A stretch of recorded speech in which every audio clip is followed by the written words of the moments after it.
neumotórax, quilotórax y empiema. Lo que vamos a dejar aparte, lo de trauma torácico, el hemotórax también formaría parte de lo que es patología benigna de pleura, pero bueno, eso seguro tiene una clase de trauma torácico, por lo que estuve chusmeando.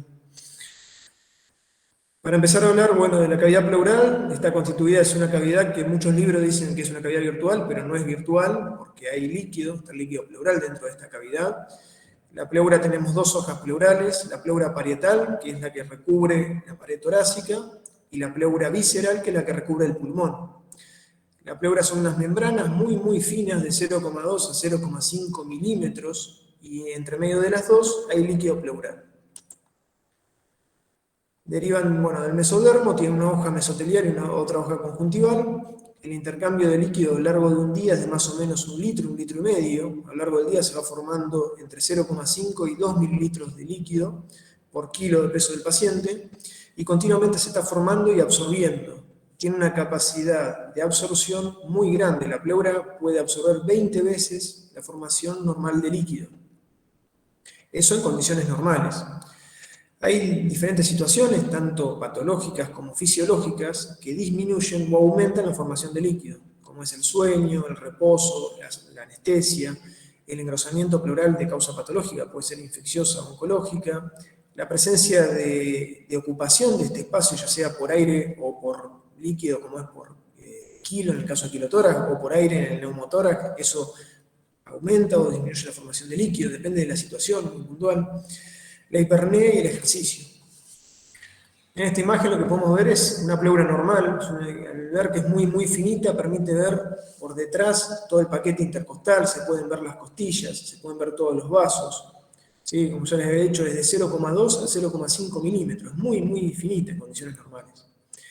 En contraposición tenemos acá una pleura patológica, una pleura carcinomatosa, en la que se ve el engrosamiento pleural, no permite ver a través de la pleura, y se ven todos estos mamilones. El espacio pleural tiene, como saben, una presión negativa que oscila entre menos 4 y menos 8 centímetros de agua. ¿Sí? Esta presión negativa está dada por el movimiento de la caja torácica y el movimiento del diafragma. Esta diferencia de presiones es lo que permite que entre aire dentro de los pulmones. Lo que ocurre durante la respiración es básicamente una expansión o contracción de la caja torácica, con lo cual se produce una tracción indirecta del pulmón y se genera esa presión negativa. Ustedes recuerden que entre las dos hojas pleurales hay líquido, y ese líquido es como si fuera el líquido que nosotros colocamos entre dos vidrios. Ponemos una gotita de líquido entre dos vidrios, cuando queremos separarla, esa presión que se genera negativa hace que no se puedan separar esos vidrios. Lo mismo pasa con la cavidad pleural.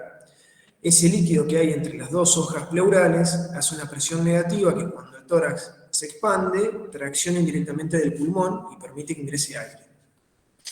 El principal órgano involucrado en la respiración, como saben, es el diafragma, pero también tenemos los músculos intercostales, tenemos los músculos escalenos y los músculos de la pared anterior del abdomen. Hay diferentes recesos pleurales, que son las zonas de pliegue, la pleura visceral y la pleura parietal. Tenemos el receso costo-mediastinal anterior, el costo-mediastinal posterior, los mediastínicos, el costo diafragmático y la cúpula pleural.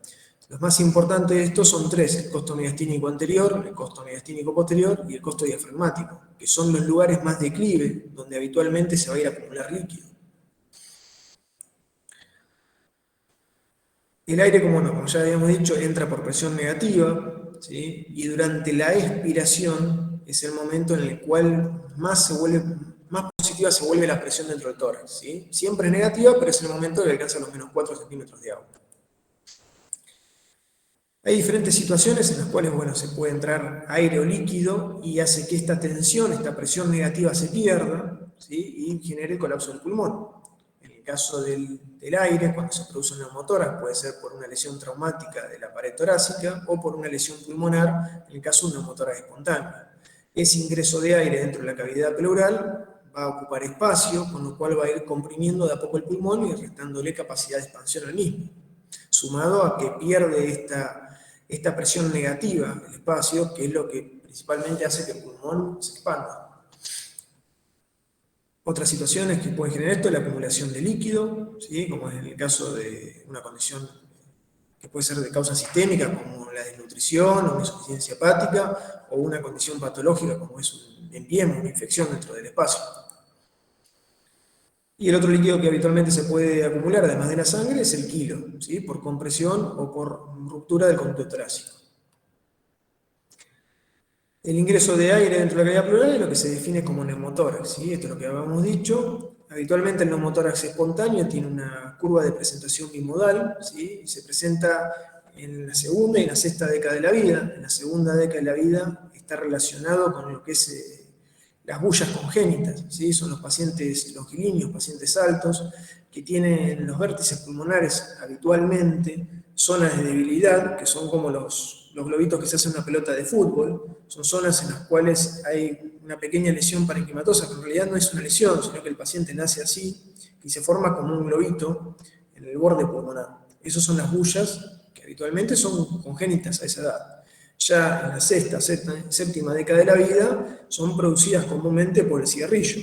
Es la causa más común. Hay otras causas, pero es la más común, que se produce la ruptura de los tabiques alveolares, con lo cual a nivel periférico van a generar las bullas y a nivel intraparenquimatoso el enfisema. Tenemos, bueno, diferentes clasificaciones de neumotora, los podemos clasificar en espontáneo, simple, las bullas congénitas, sintomático, las bullas que se generan por causas secundarias, como son las infecciones, causas degenerativas como el cigarrillo, causas tumorales, parasitarias, también algunas congénitas como es el secuestro, y otras secundarias como la ruptura esofágica. Después tenemos las traumáticas, que es el trauma de tórax abierto o cerrado, y las iatrogénicas, que pueden ser por procedimientos diagnósticos. Profe, perdón, pero se le está cortando. No ¿Se sé corta? si soy yo. Sí. ¿Puede presionar en ocultar, así se borra lo de abajo? ¿Listo? ¿Sí? Ahí lo borré. Listo, gracias. ¿Ahí se escucha mejor o se sigue cortando? Yo escucho A mí bien. no se me corta. ¿No se le corta? Bueno, seguimos entonces. Como venía diciendo, en las causas iatrogénicas tenemos el procedimiento diagnóstico como la toracocentesis, las funciones de nódulos pulmonares, la fibrobroncoscopía, y en procedimientos terapéuticos las funciones, por ejemplo, para vías centrales, la función de la vena subclavia, o anestesias tronculares en cirugía traumatológica. Tenemos que diferenciar tres tipos de neumotórax. El neumotórax normotensivo, que es aquel en el cual hay un equilibrio de presiones entre el espacio intrapleural, o sea, el espacio pleural y el aire externo al tórax, ¿no? Esto se da, por lo general, en los neumotórax en los que se produce una ruptura mínima de una bulla, los neumotórax congénitos, entonces hay una pequeña fuga de aire, pero no hay aumento de la presión dentro de la cavidad pleural, ¿sí? O, por ejemplo, en un neumotórax abierto por un traumatismo penetrante de tórax.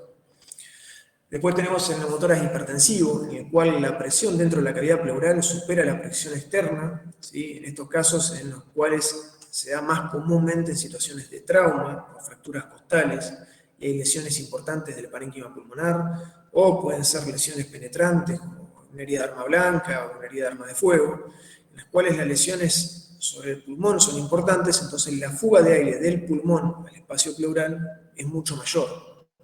Con lo cual, a medida que se va acumulando aire dentro del espacio pleural, se va comprimiendo y va colapsando el pulmón. Pero lo más grave de esto, lo que lleva a la muerte del paciente, no es el colapso pulmonar, sino es la compresión mediastinal y la compresión de las venas cavas. Eso genera un trastorno en la precarga, que no le llega sangre al corazón, con lo cual lleva al paro cardiorrespiratorio, ¿sí? Esta es la diferencia principal de lo que es el neumotórax sofocante. El neumotórax sofocante también es una urgencia y es una situación que puede llevar a la muerte del paciente, pero en este caso el neumotórax se presenta en un pulmón enfermo, por ejemplo en un paciente EPOC, en el cual normalmente en su vida cotidiana tiene una capacidad pulmonar disminuida, una capacidad ventilatoria muy disminuida por el deterioro de años de fumar. Entonces, cuando se presenta un neumotórax en este paciente, por más de que sea un grado 1 o un grado 2, ese colapso, que puede ser muy pequeño del parénquima del pulmón, hace que el paciente no pueda respirar y se asfixie, ¿sí? Porque al tener tan deteriorado el pulmón no le sobra nada, necesita respirar con los dos pulmones completos. Profe, tengo una consulta. Sí. Cuando es hipertensivo es que el diámetro o sea, por ejemplo, si tiene una herida de arma blanca es mayor al de la tráquea, entonces ingresa el aire por ahí que en vez de por la tráquea. Sí, O- en realidad lo que ocurre no depende, o sea, sí, obviamente, a una mayor lesión, más fácil va a entrar aire de afuera porque, como habíamos dicho antes, el tórax tiene una presión negativa, entonces va a entrar mayor cantidad de aire y va a entrar más fácil el aire. El tema es si funciona como un sistema de válvula o no, ¿sí? Pues si tenemos una herida muy, muy importante con pérdida de la pared torácica que se expone que uno puede ver el pulmón, no va a ser un hipertensivo, va a ser un neumotórax normotensivo.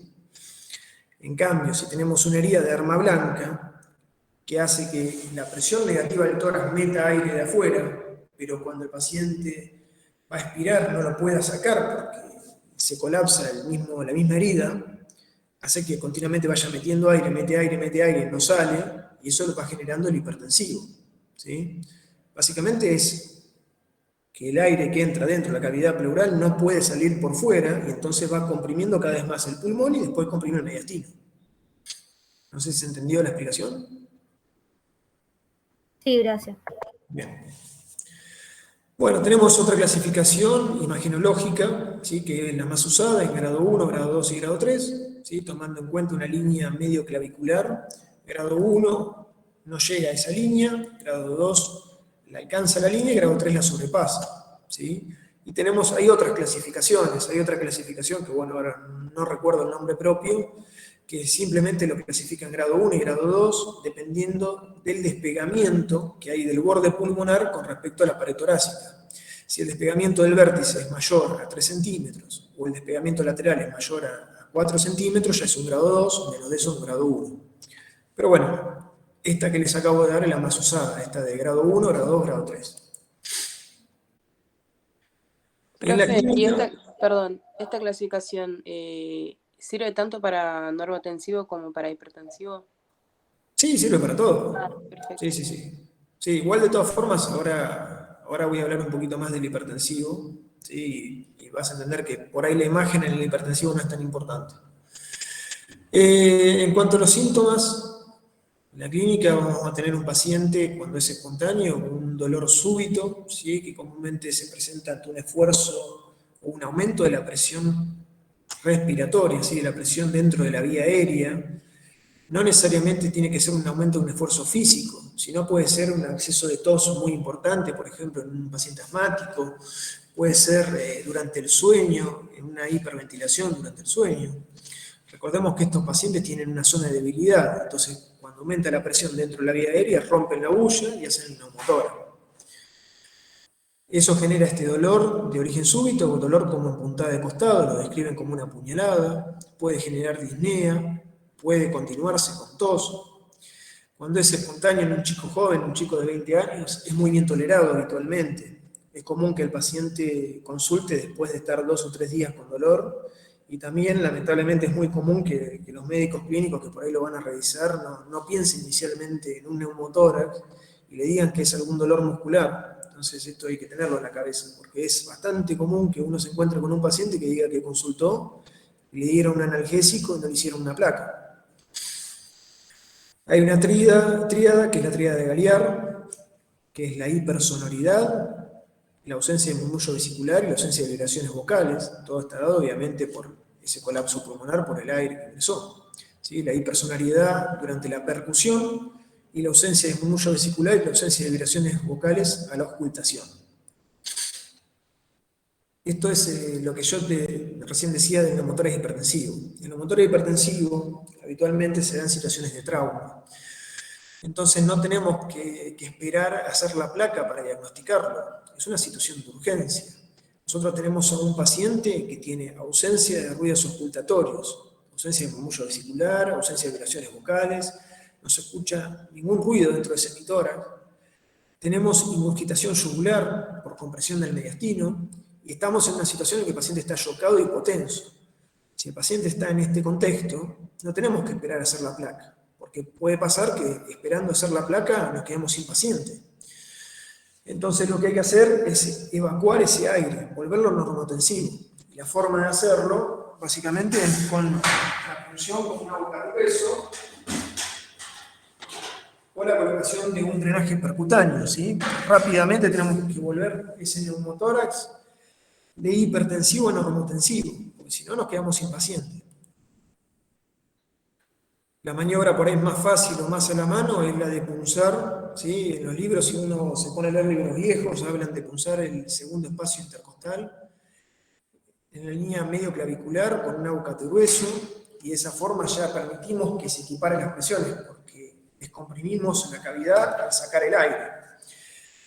Si uno va a leer la bibliografía más nueva, por ahí se prefiere punzar en la región lateral, en el mismo lugar donde se va a colocar el tubo. ¿Por qué se prefiere punzar en la región lateral? Porque tenemos menos cuerpos musculares, entonces es más fácil acceder al tórax, ¿sí? La región lateral entre una línea que es línea axilar anterior y línea axilar posterior. Ahí solamente tenemos el serrato y tenemos los intercostales. En cambio, adelante vamos a tener el pectoral mayor, pectoral menor, tenemos cuerpos musculares más carnosos. Entonces, en un paciente robusto puede costar mucho más evacuar ese neumotórax. Obviamente todo esto no da tiempo hasta que coloquemos el drenaje pleural, ¿sí? Que es el tratamiento. En los neumotórax pequeños, grado 1, cuando son espontáneos, se puede expectar al paciente, ¿sí? Y otra cosa a tener en cuenta es en el diagnóstico imagenológico hacer la placa en expiración forzada. ¿Por qué en expiración forzada? Porque como son por ahí neumotórax muy pequeños, en una placa normal, más si no es una placa, no es una placa digital, es una placa con un equipo viejo, puede costar ver los neumotórax. Entonces, si nosotros hacemos que el paciente expire, saca todo el aire contenido dentro de los pulmones y se ve mejor la trama vascular. Entonces nos permite reconocer bien el borde pulmonar, ¿sí? Esto siempre que sospechemos neumotórax se pide la placa en expiración forzada. Otro método diagnóstico que por ahí se usa más en pacientes en unidades de cuidados críticos es la ecografía, ¿sí? La ecografía está avanzando mucho en lo que es la ecopleura, no solo en situaciones de derrame pleural, que es lo que más se usaba antes, sino también en el neumotórax. Nos permite reconocer neumotórax muy pequeños, ¿sí? Al apoyar el transductor en el vértice pulmonar, en un paciente semisentado, nos permite reconocer neumotórax laminares, y eso nos va a orientar, o sea, si nosotros hicimos una práctica invasiva en ese paciente, y le apoyamos el ecógrafo y vemos que tiene un neumotórax, tenemos que saber que hay que controlarlo, ese neumotórax puede progresar, ¿sí? Lo que nosotros vamos a ver es esto que estaba descrito ahí, que son las líneas A y las líneas B. Las líneas A es el frote que se produce entre las dos hojas pleurales. Ahí no sé si se ve bien en el video. Arriba, donde se ve esa línea blanca, más clarita, se ve el movimiento de las dos hojas pleurales. O sea, se ve el movimiento de la pleura del pulmón, la pleura visceral, por sobre la pleura parietal. Y la otra línea es este cono, también más clarito, que se puede ver, que es la línea B, que eso es por el movimiento del parénquima pulmonar. ¿Sí? Este es un método que se usa cuando uno tiene conocimiento de ecografía en unidades de cuidados críticos. También nos puede ayudar en la guardia, en una situación de urgencia. Está muy usado lo que es el ecofaz. El ecofaz es apoyar el ecógrafo en determinadas zonas donde nos permite reconocer la presencia de líquido y apoyarlo en el tórax para ver si no hay un neumotórax, ¿sí? Sobre todo en un paciente que no fue ventilado. Una situación de trauma en un paciente que se lo va a ventilar, si nosotros apoyamos el transductor y vemos que tiene un neumotórax, hay que evacuarlo antes que lo ventilen, porque cuando lo conecten al respirador se va a volver hipertensivo. Otro método que se utiliza es la tomografía. La tomografía se usa más que nada frente a una complicación o cuando tenemos sospecha diagnóstica en un paciente que tuvo muchos episodios de neumotórax, con lo cual ante cada episodio, con la lesión que se produce o la colocación posterior de un tubo de adenamiento pleural, se van produciendo cicatrices. Entonces la pleura visceral, que es la que recubre el pulmón, se pega a la pleura parietal. Entonces vamos a encontrar un paciente que tiene la sintomatología de un neumotórax y por ahí la placa no se ve bien, o por ahí no está en el vértice y está en la base y nos quedan dudas, ¿sí? Y sabemos que tiene el antecedente de haber sido avenado varias veces, que le hayan colocado varios tubos de tórax, que haya tenido varios neumotórax. Y bueno, de eso tenemos la tomografía. La otra utilidad que tenemos de la tomografía es reconocer las bullas. Si ven en la imagen de la izquierda, se ve clarita la bulla esa que está bien en la periferia del pulmón. Y bueno, en la imagen de la derecha, este paciente, si uno le hace una placa, como el pulmón atrás está adherido, por ahí este neumotórax anterior no lo ve. ¿Sí? Pasa a veces. Acá, bueno, esto es una tomografía de un paciente que, bueno, fue derivado acá al Hospital San Juan de Dios por una falla de expansión pulmonar, pero ven, lo que les quiero mostrar es la cantidad de bullas que tiene del lado izquierdo, ¿sí? Que sería el lado derecho del paciente, ¿no? Pero el hemitórax izquierdo que están viendo ustedes, se ven mucho enfisema y muchas bullas. Las bullas son lo más periférico y el enfisema lo más central, ¿sí? Y después, bueno, tiene enfisema además de pulmonar, tiene enfisema subcutáneo, la falla de expansión pulmonar del lado del hemitórax derecho, con el tubo que está tapado. Pero bueno, lo que yo les quería mostrar eran las bullas, ¿sí? Eso queda para otra clase. Bueno, ¿cómo va a ser el tratamiento? ¿Sí? El tratamiento inicial es la colocación del tubo de aislamiento pleural, ¿sí? El lugar donde uno busca para colocar el tubo es esto que yo les decía, toma como reparo una línea axilar posterior, línea axilar anterior, más o menos toma una línea a nivel de la cuarta costilla y a nivel de la octava, ¿sí? Y en ese cuadrilátero que se genera es la zona donde tenemos por ahí menos cuerpos, es donde tenemos menos músculos, menos carnosos, entonces nos permite acceder más fácil al tórax, ¿sí? Solamente tenemos el serrato y los intercostales. Como ven por detrás, si nos vamos muy posterior vamos a tener el dorsal, además del serrato, y muy anterior vamos a tener el pectoral. Siempre que uno va a hacer una maniobra del tórax, ya sea una toracocentesis o colocación de un tubo de aislamiento pleural, tiene que acordarse de que por debajo de la costilla pasa el paquete costal, ¿sí? Que pasa la arteria, pasa el nervio y pasa la vena. Entonces, uno, todas las maniobras que va a hacer, tiene que ser siempre sobre el borde superior de la costilla, ¿sí? Nunca pegarse al borde inferior porque puede tener una lesión vascular. ¿Qué reparo vamos a tener para ubicar el cuarto espacio? Tenemos varios reparos en el hombre, en la mamila principalmente. Y si no, el otro reparo que tenemos es el ángulo de Lewis a nivel del esternón, ¿sí? Donde se une el manubrio con el cuerpo esternal. Ahí va a estar comunicada la segunda costilla, entonces contamos para abajo y vamos a llegar a la cuarta. Otro reparo que tenemos también es el ángulo de la escápula, ¿sí? La escápula apoya sobre la sexta costilla, entonces contamos para arriba y vamos a ir a buscar el cuarto espacio intercostal, ¿sí? Ahí estaríamos a la altura de un quinto, un espacio por arriba estaríamos a la altura de un cuarto. Siempre que uno va a poner un tubo de tórax, para un neumotórax, busca ir a un espacio intercostal alto, ¿sí? Ya sea un cuarto o un tercer espacio intercostal, porque uno lo que quiere evacuar es aire, ¿sí? Cuando uno quiere evacuar líquido, va a un espacio más abajo, va a un quinto, un sexto, ¿sí?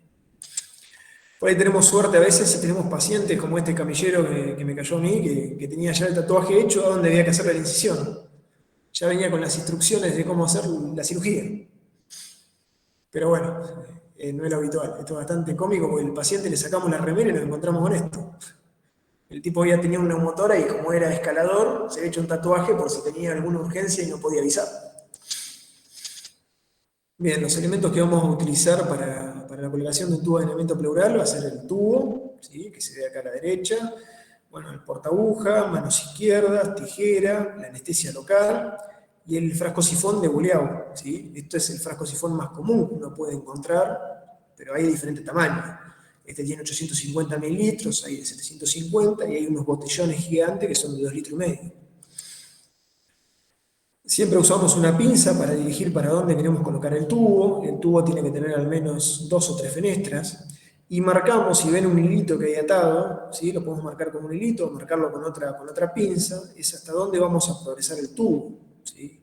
Una vez que nosotros lo vamos a introducir dentro del paciente, tenemos que tener un límite, porque si no tenemos un límite, puede pasar que el tubo quede fuera, ¿sí? Porque no lo progresemos lo suficiente, o puede pasar que lo progresemos de más y el tubo queda acodado dentro del tórax del paciente, con lo cual no va a funcionar. Primero hacemos la infiltración con anestesia local.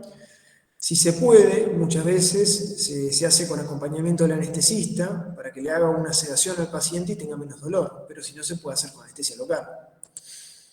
Se hace la incisión, se van divulsionando los tejidos, ¿sí? Las fibras musculares con una tijera, y a medida que vamos divulsionando, que vamos colocando la tijera cerrada y la abrimos adentro y la sacamos abierta, vamos tocando con el dedo para ir teniendo un reparo de cuánto estamos progresando dentro de la pared torácica, ¿sí?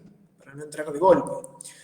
Una vez que entramos con la tijera, que sentimos la salida de aire a presión, dilatamos el orificio con el dedo, ¿sí? Se prefiere dilatar con el dedo y no con la tijera, porque una vez que nosotros entremos a la cavidad y ese aire salga, el pulmón se puede llegar a contactar la pared y podemos lastimarlo. Entonces, dilatamos con el dedo y procedemos a la colocación del tubo, ¿sí? Una vez que lo colocamos hasta la zona donde está marcado, lo conectamos al frasco sifón y controlamos, ¿sí? Que el frasco sifón oscile y obviamente si es una motora que tenga aerorragia.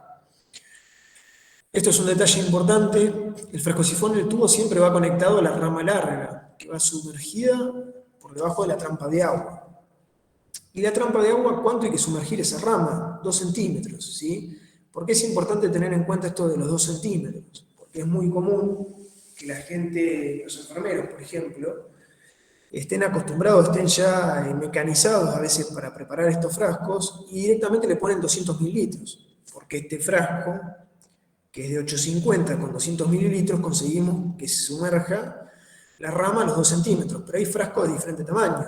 Y si tenemos un frasco más grande, un botellón de 2 litros, va a requerir más de 200 mililitros. Entonces siempre hay que acordarse que tiene que estar sumergido al menos 2 centímetros.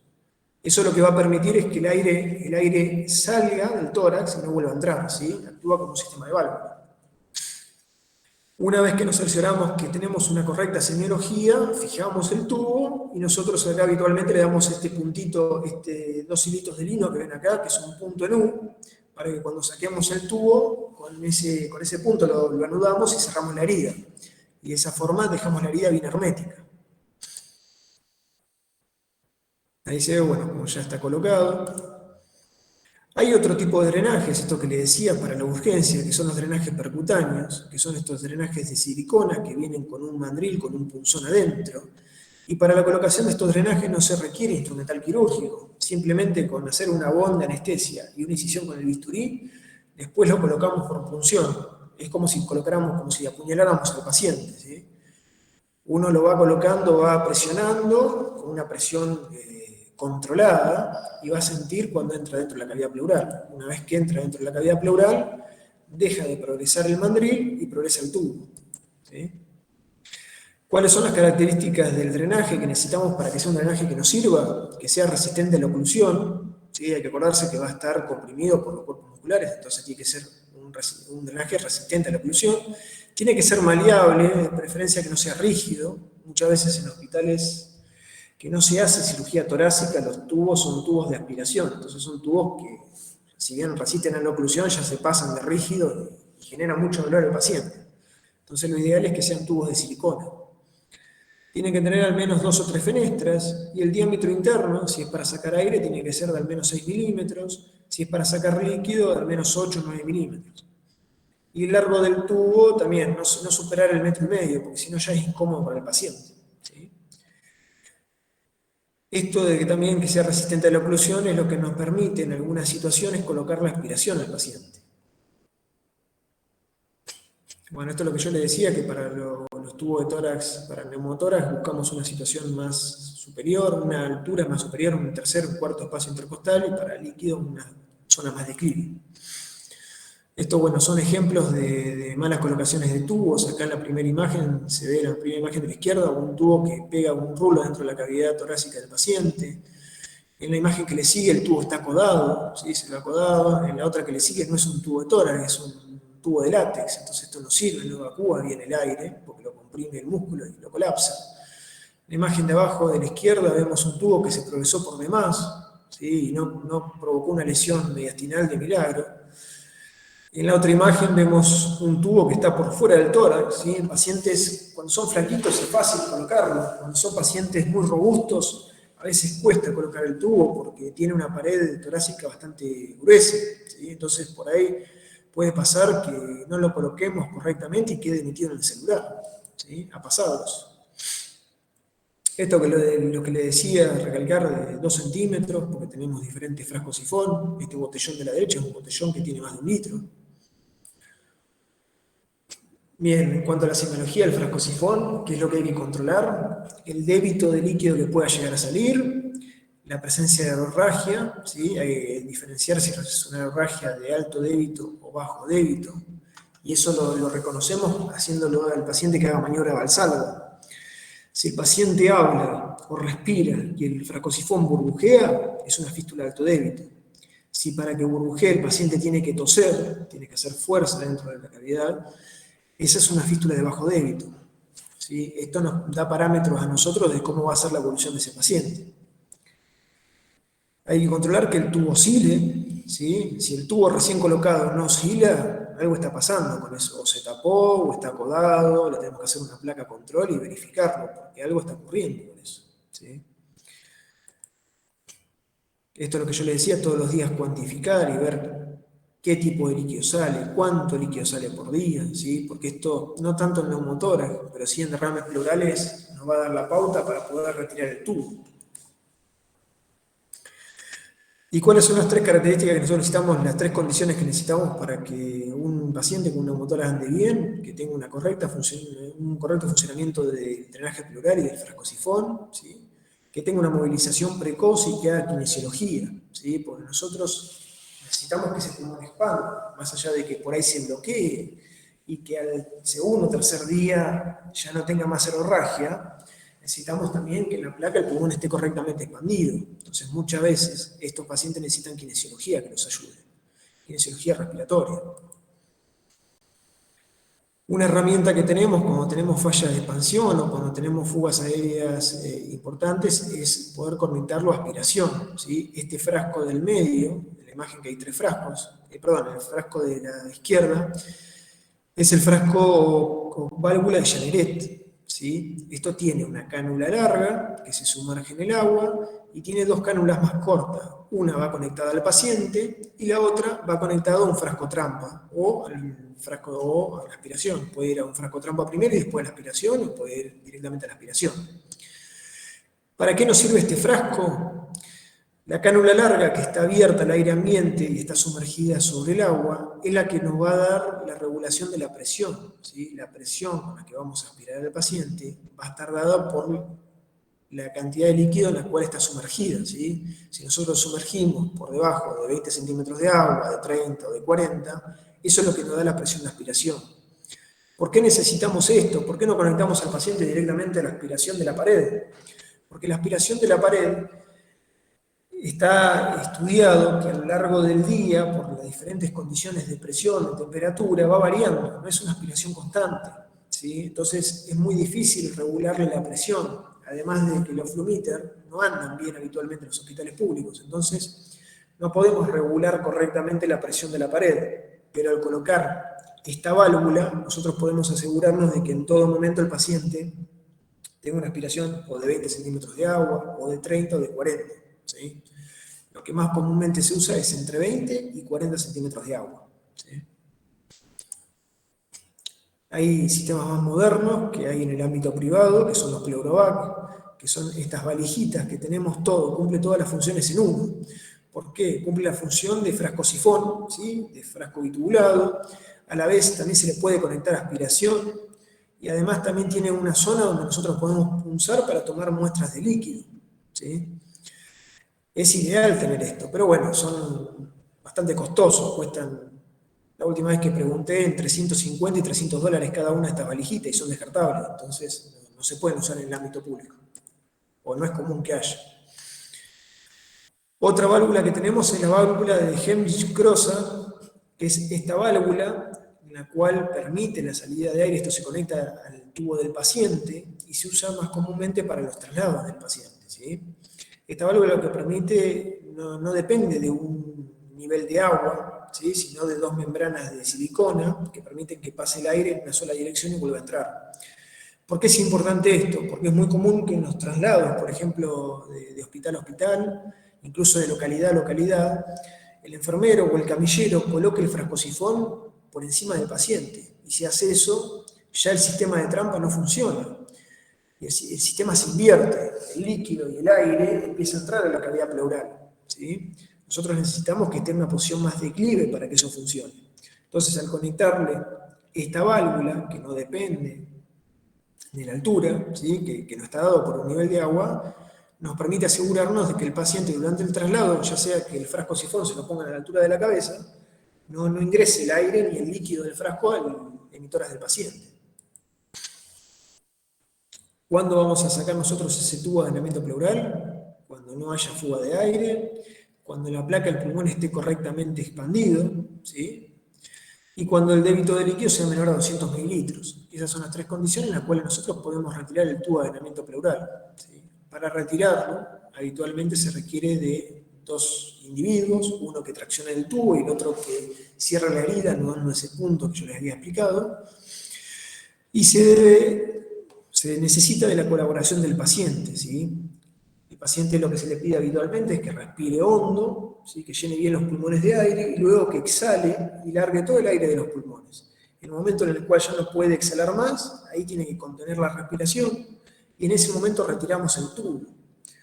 ¿Por qué lo hacemos en ese momento? Porque en ese momento, como yo le había dicho al principio del Power, es el momento en el cual la presión del tórax es más positiva. Entonces, si retiramos el tubo en ese momento, evitamos que entre aire, el aire ambiente por la herida, y que nos vuelva a producir nuevamente un neumotórax, ¿sí?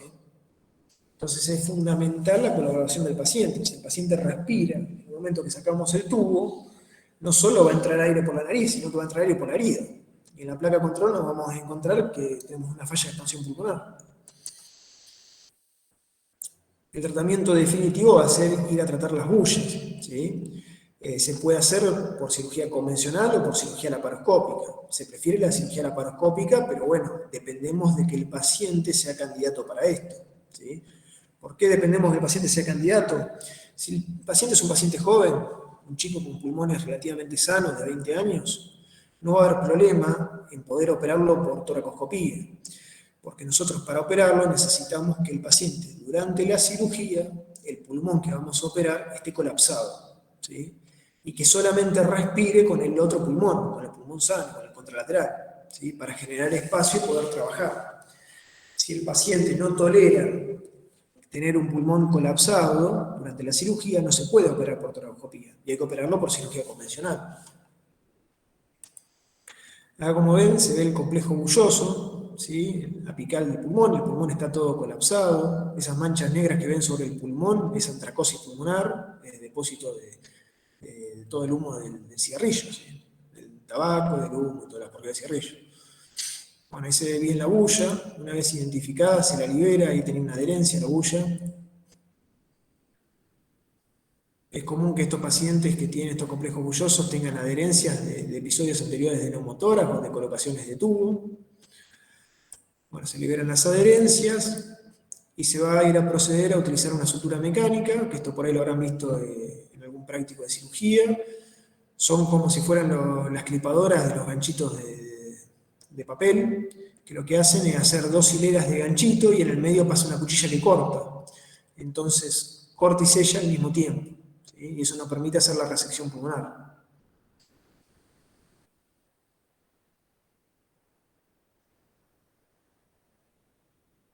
Y bueno, está acomodando la sutura, ahora van a ver cómo se corta.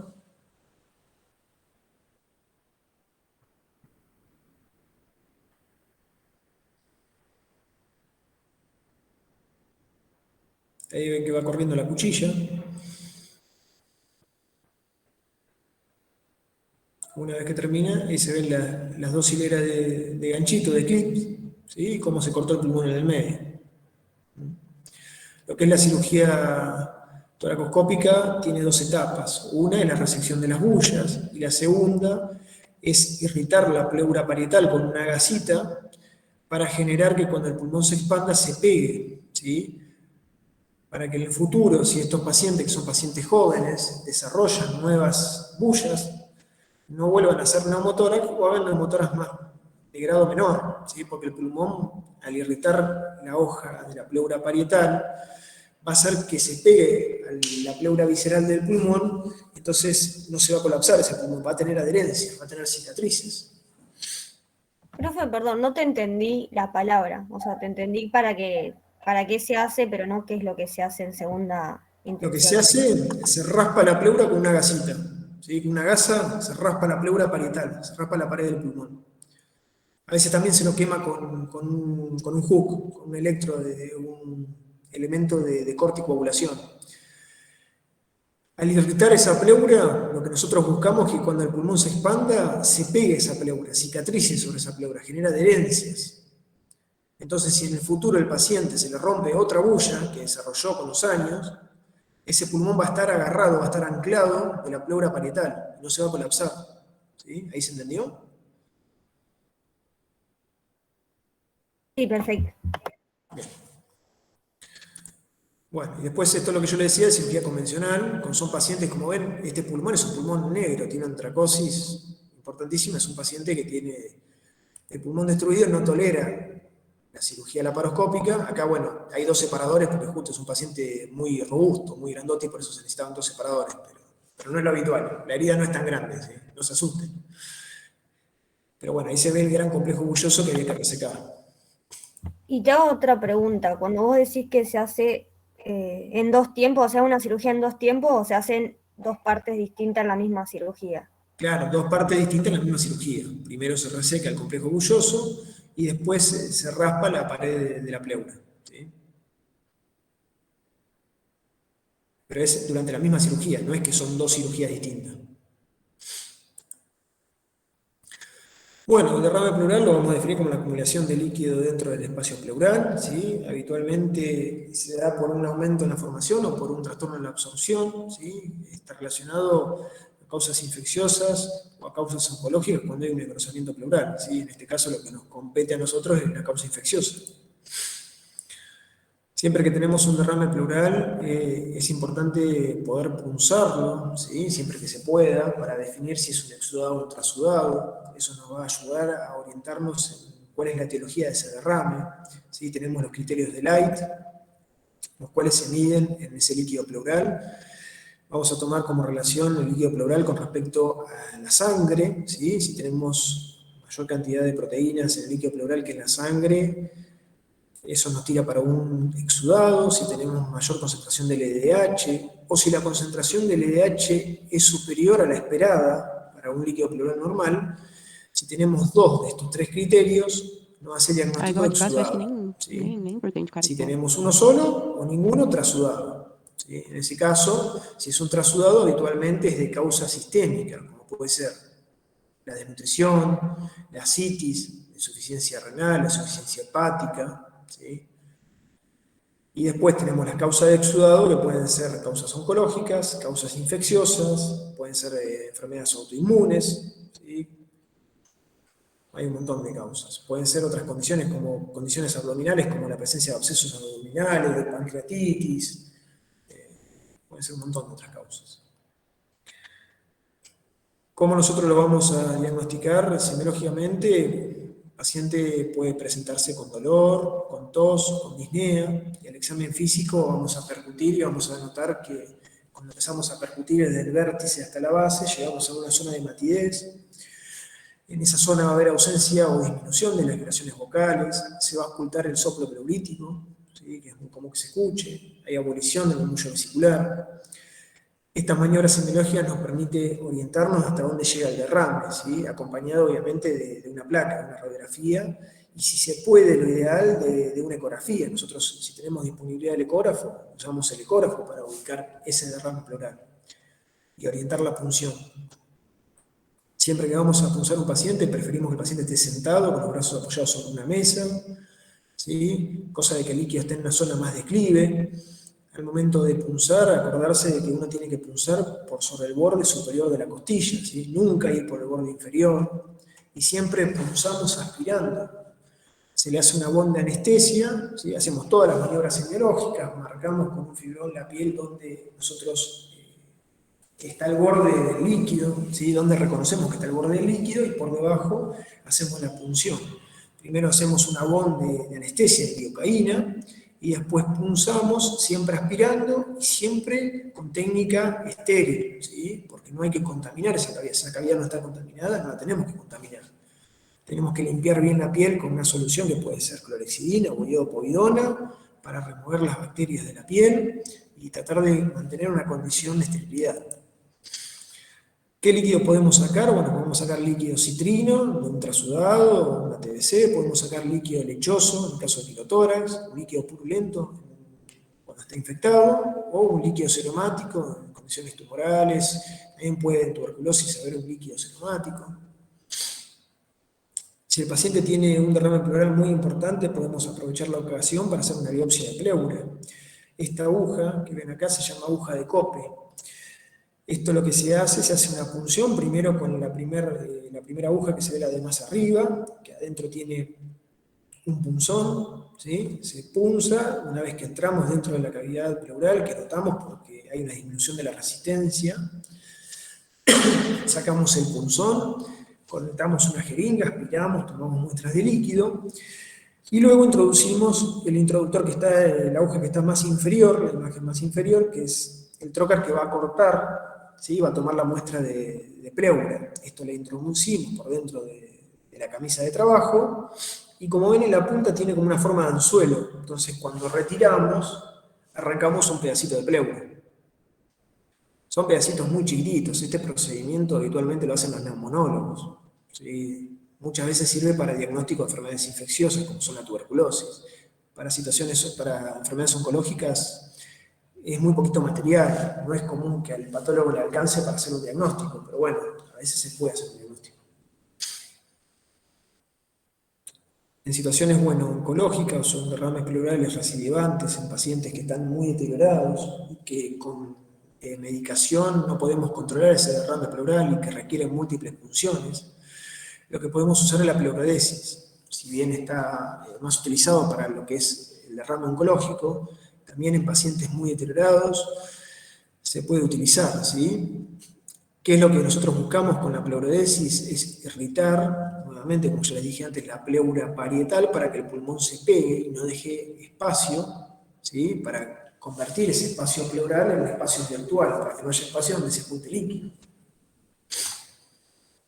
Esto es común que nos pidan, por ejemplo, en pacientes trasplantados con mala evolución, pacientes con síndrome ascíticos edematosos que ya están en una etapa muy evolucionada de su enfermedad y hacen derrames pleurales continuamente, y para que el paciente no se muera asfixiado, en vez de estar continuamente punzándolo, le hacemos pleurodesis y de esa manera nos aseguramos que no vuelva a reproducir el derrame, ¿sí? ¿Qué necesitamos para que se pueda hacer ese sellamiento? Que el pulmón expanda. Si es un pulmón muy enfermo que no expande y no contacta contra la pared, no se va a pegar nunca. Entonces no va a servir, no vamos a poder hacer pleurodesis. ¿Cuáles son los elementos que habitualmente usamos? El talco estéril es el más usado y el que mejor efecto tiene, ¿sí? Que no es se dice talco estéril, pero es una fécula. Pero también podemos usar algunos quimioterápicos como la bleomicina, ¿sí? La bleomicina es muy costosa y se requieren de 6 ampollas, entonces mucho no se utiliza, pero a veces cuando la obra social lo autoriza se puede usar en pacientes oncológicos. Si no, lo que más se usa es el talco estéril. Bien, ahora vamos a empezar a hablar un poco de lo que es el empiema. El empiema es la infección del espacio pleural, ¿sí? Tiene diferentes definiciones, como puede ser la invasión bacteriana en el espacio pleural, la presencia de un derrame pleural con criterios de exudado, ¿sí? Por lo que es el criterio de Ley, que si a eso le sumamos que tiene un pH menor a 7,10 o la glucosa está por arriba de 4 miligramos de decilitro, hablamos de que es un exudado complicado, ¿sí? Un exudado de origen infeccioso. La presencia de un derrame pleural con cultivos positivos, ¿sí? Eso es otra forma de definir lo que es el empiema. Tenemos 3 etapas del empiema. La etapa inicial, ¿sí? En la cual hay un derrame pleural, que es un líquido que apenas tiene criterios de exudado, ¿sí? La etapa siguiente, que es cuando ya ese líquido se va volviendo una gelatina, ¿sí? Y va sedimentando, que es la fibrina purulenta, y la última etapa, que es la etapa de organización. Estas 3 etapas nos ayudan a nosotros a determinar cuál va a ser la conducta con el paciente. Obviamente, en el tiempo se van superponiendo, ¿sí? No es que si uno cumple una semana con ese derrame pleural, ya al día siguiente ya está en la etapa fibrina purulenta, o si está en las 6 semanas de la fibrina purulenta, al otro día está en de organización, ¿sí? Se van superponiendo, van dependiendo de las capacidades, de las características del paciente, pero más o menos entre la primera y segunda semana es la etapa exudativa, entre la primera y la sexta semana es la etapa ya fibrino-purulenta, y ya más de la cuarta, quinta semana la etapa de organización, ¿sí? Y esto, como ven arriba, nos va a ayudar a nosotros a determinar la conducta de cómo se va a tratar eso. Lo más común es que los empidemas sean punto de origen de neumonías, ¿sí? También se pueden dar, por ejemplo, de un absceso pulmonar, pueden ser como complicación de un quiste atípico que se rompió, hay otras causas, pero lo más común, el 40% de los derrames pleurales infectados, ¿sí?, del empidema es de origen neumónico. ¿Cuál va a ser la clínica? El paciente con fiebre, con mala respuesta al tratamiento antibiótico si está internado por una neumonía, con dolor torácico, disnea, astenia, pérdida de peso, anorexia, tos, puede tener esputo purulento, porque obviamente la neumonía arranca en el parénquima pulmonar, con lo cual la secreción se va volviendo más purulenta, la secreción que el paciente va expectorando, y posteriormente ese edema en el parénquima pulmonar va haciendo que se vaya acumulando líquido, va transpirando líquido del espacio pleural, y ese líquido, posteriormente las bacterias traslocan del pulmón a ese espacio y lo contaminan, generando el empidema. Los métodos de imágenes que nosotros vamos a tener para ayudarnos en la radiografía, la tomografía y la ecografía, ¿sí? Lo que es la radiografía nos permite orientarnos a la zona donde el paciente tiene el derrame pleural, que si es un estadio más temprano va a ser en la zona más de declive, pero un estadio más crónico puede ser tanto en el vértice como puede ser que esté bien localizado, ¿sí? Esto es lo que nos da la pauta a nosotros, que es una etapa de organización, una etapa muy avanzada, no es que recién comenzó con la enfermedad. La ecografía también nos permite reconocer esto, nos permite reconocer un derrame libre, como es en la imagen de abajo de la derecha, o una etapa en la cual se están empezando a formar los tabiques, como en la imagen que sigue del lado izquierdo, o la etapa de organización en la cual ya no vemos líquido, como es arriba a la derecha, y ya vemos un tejido que ya se empieza a tener características como de tejido, ¿sí? Ya eso va sedimentando y va formando una gelatina o formando fibrina. Cuando es etapas muy avanzadas, muy crónicas, pasado el mes, esto que inicialmente era líquido, que después se hizo una baba, se termina convirtiendo en una costra, en un tejido muy grueso y muy duro, ¿sí? La tomografía también nos permite reconocer el estadio en el que se encuentra el paciente. Ven que en algunos casos ya muy crónicos incluso se empieza a calcificar ese cuero que se va formando, esa fibrina, ese pil, ¿sí? Entonces, si tenemos un derrame simple con un pH mayor a 7,30, hacemos tratamiento médico del paciente y lo controlamos. Ya cuando el paciente líquido ya es un exudado, podemos evacuarlo con una toracocentesis evacuadora y colocarle antibiótico. Ya cuando es complicado, con un pH menos de 7,10, con un LDH mayor a 1000, con glucosa más de 4, ¿sí?, miligramos de cilitro, o más de 40 miligramos por ciento, o cultivos positivos, inicialmente hay que colocarle un tubo de drenamiento pleural y obviamente continuar con el tratamiento antibiótico. Si los agarramos en esta etapa temprana, con el tubo habitualmente los pacientes andan bien, ¿sí? Ya cuando es una etapa un poco más tardía, cuando ya se está constituyendo el empidema, que ya el líquido es más una gelatina, es como una baba, ya ahí es más común que se necesite de una cirugía, ¿sí? Se trata de optar por una laparoscopia, por una toracoscopía, perdón. Esto de los fibrinolíticos acá en Argentina, no, la verdad no se usa. Es muy costoso para usarlo para esto. Y ya cuando son etapas más crónicas de organización, ya la cirugía es una cirugía convencional, ¿sí? Hay que hacer una toracotomía, entrar a la cavidad pleural y despegar bien este pil, ¿sí?, que es esta costra que acá se ven en las imágenes que se despega del pulmón. ¿Por qué hacemos esto? Porque si nosotros a este paciente solamente le colocamos un tubo y le sacamos el líquido, el pil pleural, esta costra que se forma, no permite que ese pulmón se expanda correctamente. Y si ese pulmón no se expande, se va a volver a juntar líquido y se va a volver a infectar. Entonces nunca lo vamos a sacar de su situación al paciente, no lo vamos a dar una solución definitiva. Entonces lo que uno busca con estas cirugías, que es la cirugía de decorticación, es en principio sacar todo el líquido y después liberar todas estas fibrinas, este pil que se forma, para que ese pulmón nuevamente recupere su capacidad de expansión y ocupe toda la cavidad pleural, ¿sí? Bueno, y para hablar lo último que nos queda es quilotórax, ¿sí? El quilo, bueno, la linfa que transcurre por el conducto torácico, que se forma en la cisterna de Cloquet y que va a ascender del lado derecho, ¿sí? Del lado del tórax derecho, después a nivel de la cuarta vértebra dorsal pasa para el lado izquierdo, cabalga el callado órtico y va a terminar en la vena subclavia, ¿sí? En este conducto es por donde pasa toda la linfa que se absorbe del intestino, ¿sí? Hay muchas causas de quilotórax. Lo más común, lo más frecuente son las oncológicas. Las oncológicas se llevan el 60% de las causas de quilotórax.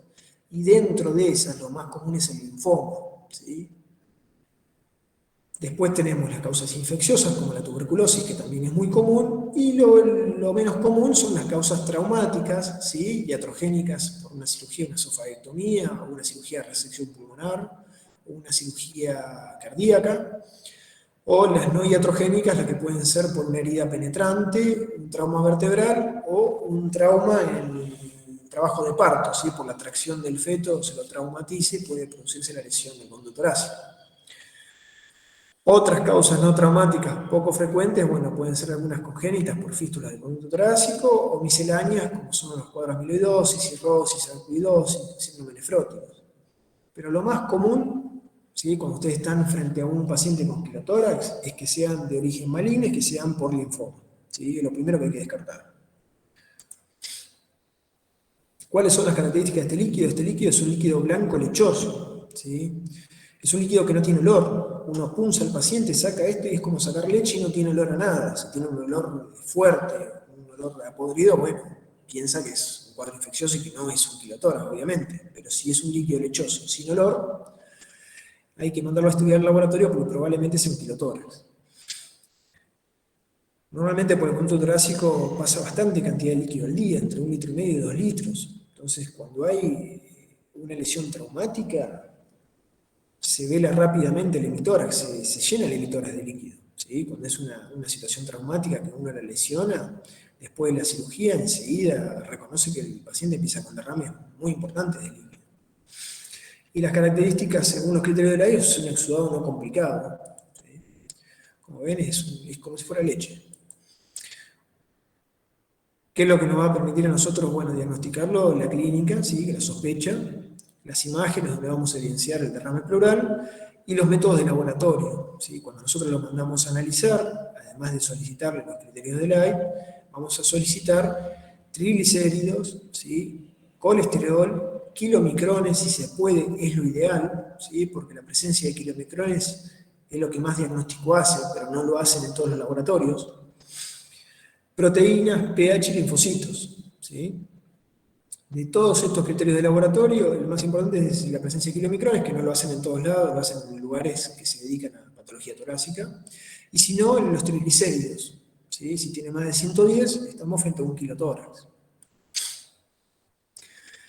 El tratamiento, tenemos dos tipos de tratamiento. Tenemos un tratamiento médico conservador y un tratamiento quirúrgico.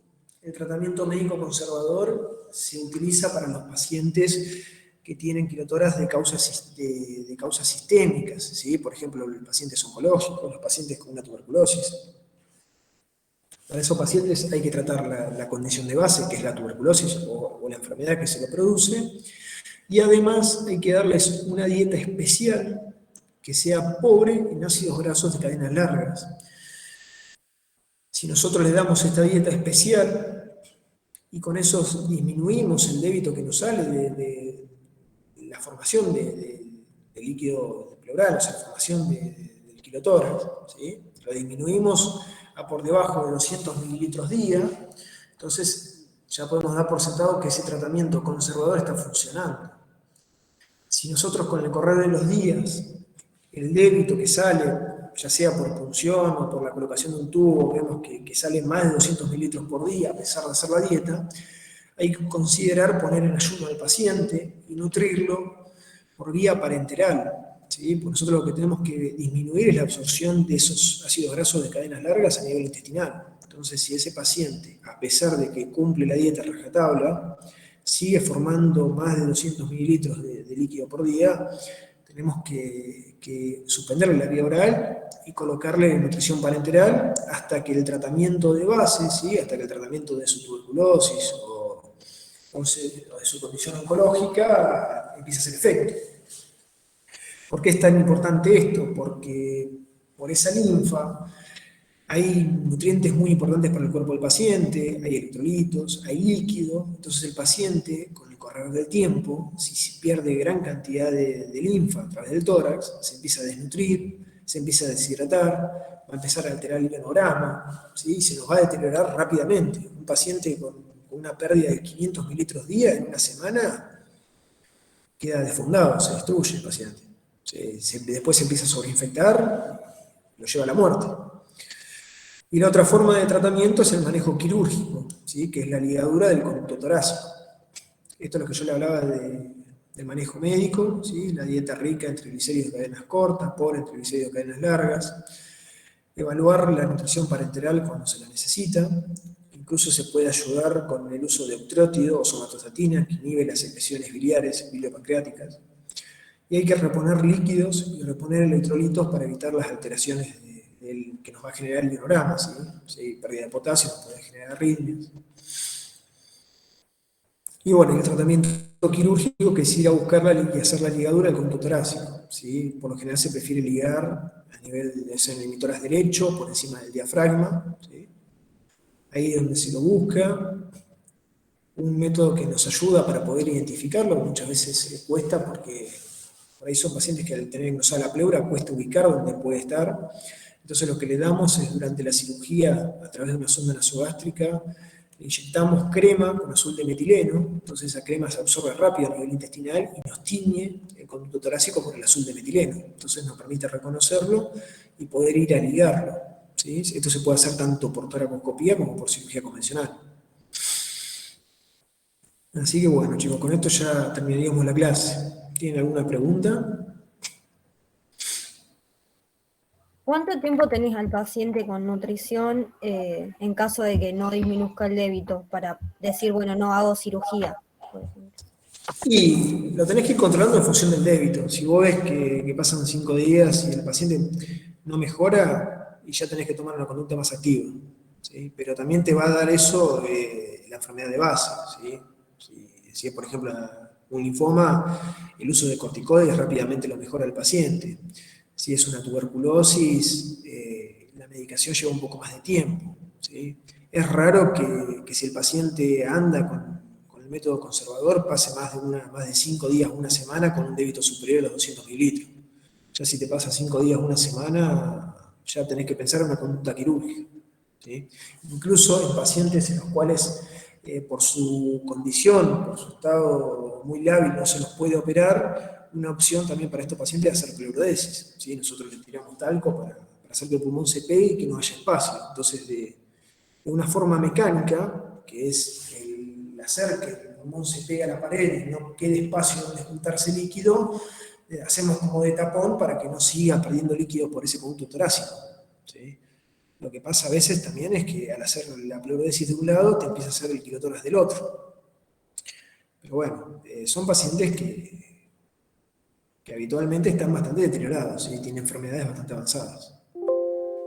Pero bueno, sí, eso, 5 días, una semana más o menos. Bien, gracias. ¿Alguna otra pregunta? Después, si quieren esta clase, si alguno se quiere contactar, yo se la paso por mail y ya la tienen. Dale.